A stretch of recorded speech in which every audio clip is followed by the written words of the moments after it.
구글 왜 다들 그곳을 데키야드라고 불러? 네. 클리스스키가 오늘 또 그걸 해냈다. 처음부터 끝까지 멋진 쇼를 펼쳤다. 자, 클리스스키와 데키야드 기록을 보겠습니다. 맨체스터 시티전 통산 8경기 3골 5도움인데 홈에서는 한 골도 없어요. 홈에서는 4경기 2도움이 전부고 그 2도움도 그나마 카라바오컵입니다. 리그 아니고요.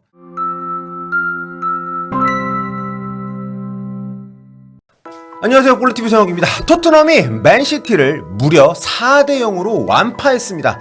그것도 맨체스터 원정에서 말이죠.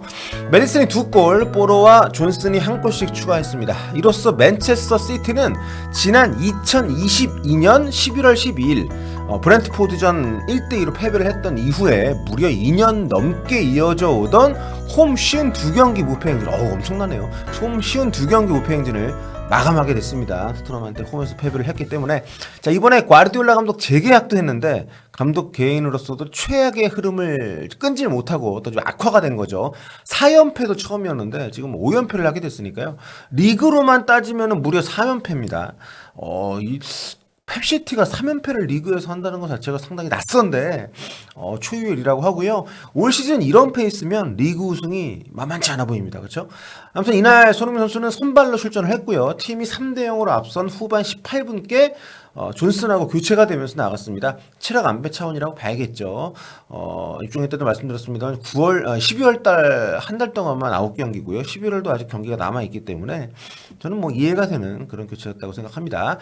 자, 전반 20분 메디슨의 추가골을 아주 멋진 패스로 어시스트를 했었죠. 수비수를 끌어내면서 좁은 공간에서 굉장히 침착하게 돌려놓는 완벽한 패스를 선사했고요. 메디슨이 이걸 아주 멋진 칩샷으로 성공을 시키면서 이날 두 번째 골을 성공했습니다. 이 장면이 굉장히 어떻게 보면 전반 20분도 지나지 않은 상황이었기 때문에 맨체스터 시티에게는 심리적으로 많은 좀 부담을 주는 그런 득점이 아니었나.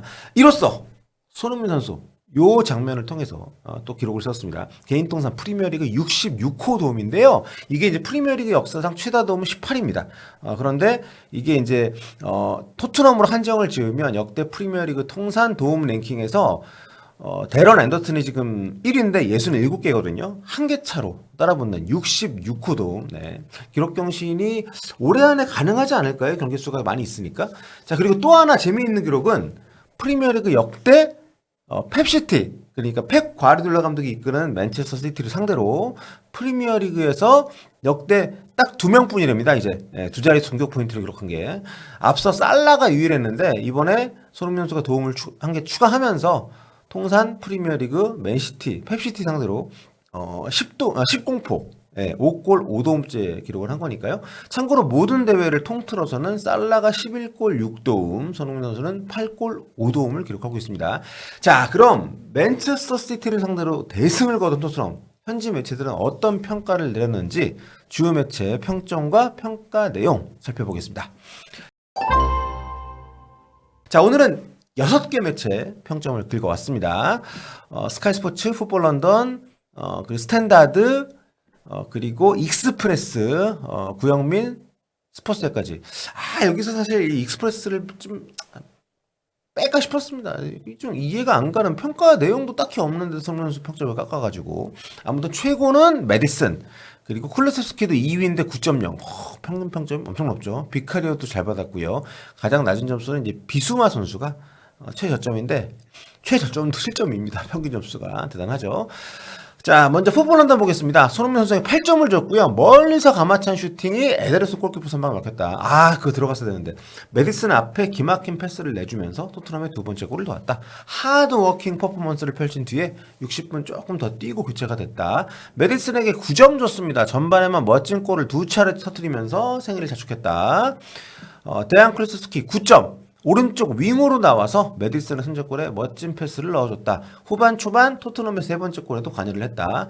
파페사로 9점. 아주 멋진 퍼포먼스. 때로는 한 번에 두 개의 포지션에서 뛰는 것처럼 보일 정도로 많은 범위를 커버했다. 이 친구가 많이 뛰는 것도 뛰는 겁니다만 상당히 영리한 움직임을 펼치고 있고 무엇보다 상대 지연을 시키거나 아예 그냥 공격권을 뺏어오는 그런 수비적인 기여도가 상당히 높은 모습 보여줬습니다. 자, 벤 데이비스. 이날 로메로하고 반더벤이 부상으로 못 나왔기 때문에 벤 데이비스하고 드라구신 조합이 나왔는데 사실 우려가 많았죠. 저도 이 조합으로 어떻게 무실점을 하냐 큰 소리를 뻥뻥 쳤었는데 벤 데이비스의 리더십이 돋보였습니다. 혼란의 초반 슈팅을 잘 막아냈고 또 경험을 앞세워서 드라구신을 잘 이끌었다 이렇게 평가했네요.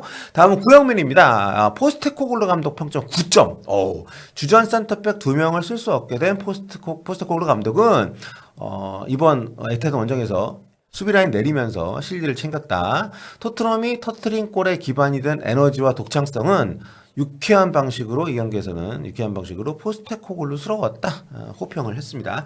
자, 손흥민에게는 7점, 8점. 구영민이 안 그랬는데 이 소수점짜리 점수를 좀 이상하게 줬더라고요. 자, 메디슨의 두 번째 골에 멋진 패스를 넣어줬지만 토트넘 공격의 추진력은 대부분 동료들 방향, 손흥민이 아니라 다른 쪽에서 나왔다. 메디슨에게 9.2점을 줬습니다. 근데 박스를 부수는 역할부터 조율제 역할까지 오케스트레이터라고 표현했더라고요.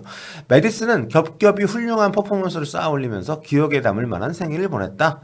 역대급 생일이죠. 네, 얼마나 생일에 기분이 좋으면 이렇게 욕조에서 사실 회복하는 과정에 그러니까 곧바로 이게 이 에티하드에서 바로 올렸더라고요. 참 뭐 약간 오버할 수 있지만 이럴만하죠. 네, 벗은 몸으로 이렇게 팬들에게 응원해줘서 고맙다는 메시지를 보내기도 했습니다. 자, 그리고 데안 쿨루셉스키가 8점, 3점. 가능성 있는 올해의 선수 후보?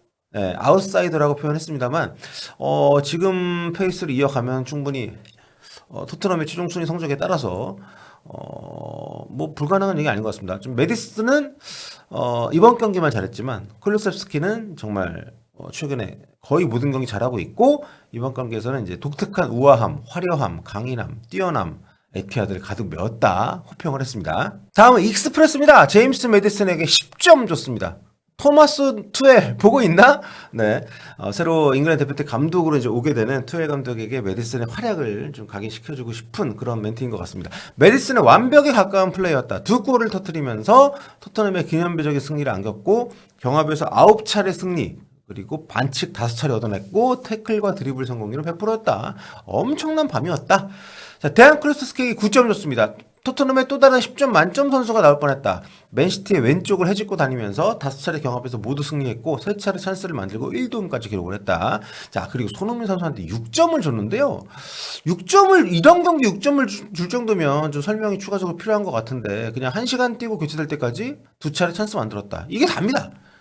오탄가? 6점 받을 관계 절대 아니었는데. 자, 이브 비수마에게 5점 줬습니다. 토트넘에서 보기 드물게 부진한 선수였다. 굴리엘모 비카리오 9점. 올 시즌 가장 인정받을 만한 클리시트 중에 하나가 될 것이다. 그렇죠? 맨시티 원정 무실점이니까 이건 뭐 혼란을 막아내는 임무를 맡은 사람 같았고 그 임무를 잘 해냈다. 혼란의 슈팅할 때마다 대부분 빗나가긴 했습니다만 어쨌든 잘 막아나기도 했고요. 페드로 포로에게 8점 줬습니다. 포로의 세 번째 골이 승부를 갈랐다. 토트넘의 감명 깊은 수비 성과에도 크게 기여를 했다. 자, 그리고 스탠다드 보겠습니다. 손흥민 선수에게 8점 줬고요. 메디슨의 추가골을 도왔고 에드레송이 손바닥으로 쳐낸 환상적인 가마차기로 골까지 만들 뻔했다. 맨시티를 찢었다. 도미닉 솔랑키 8점. 에드레송이 손끝으로 걷어낸 선방에 막혀서 득점에 실패한 건 아쉬웠다. 이타적으로 뛰면서 컵백으로 포로의 세 번째 골 도왔다. 티모 베르너 8점. 이 어시스트 인상적이었어요. 그렇죠? 교체되자마자 즉각적인 임팩트를 보여주면서 카일 워커를 벗겨낸 뒤에 반대쪽 포스트로 들어온 존슨의 골을 도왔다. 라두 드라구신에게 9점을 줬네요. 토트넘에서 보여준 세 번의 활약상 모두 맨시티전에서 나왔다. 수비에서 빼어났고 선제골 만드는 과정에서 쿨루셉스키에게 가는 패스를 드라구신이 넣어줬다. 자, 마지막으로 스퍼스 웹 보겠습니다. 손흥민 선수에게 8.5점. 위협적인 최상의 컨디션으로 돌아온 것으로 보였다. 하지만 맨체스터 시티전이라 더 기대가 컸던 것도 사실이다. 그렇죠. 손흥민 맨시티전이면 기대 안 하는 게 이상하죠. 메디슨의 추가골을 도왔고 오른발 가마차기로 원더골을 넣을 뻔하기도 했다. 다음으로 데안 쿨루셉스키입니다. 9.5점을 줬고요. 구글 왜 다들 그곳을 데키하드라고 불러? 네, 데키하드. 그러니까 이티하드에다가 쿨루셉스키 애칭이 데키잖아요. 이거를 붙여가지고 에티하드가 아니라 데키하드라고 이런 별칭이 토트넘 팬들 사이에서 이전부터 있었습니다. 맨시티전 그것도 맨시티 원정 갈 때만 굉장히 잘하기 때문에 쿨루셉스키가 오늘 또 그걸 해냈다. 처음부터 끝까지 멋진 쇼를 펼쳤다. 올 시즌 프리미어리그 최고의 선수 중 한 명이다. 결코 과장이 아니다. 네, 공감합니다. 자, 쿨루셉스키와 데키하드 기록을 보겠습니다. 맨체스터 시티전 통산 8경기 3골 5도움인데 홈에서는 한 골도 없어요. 홈에서는 4경기 2도움이 전부고 그 2도움도 그나마 카라바오컵입니다. 리그 아니고요.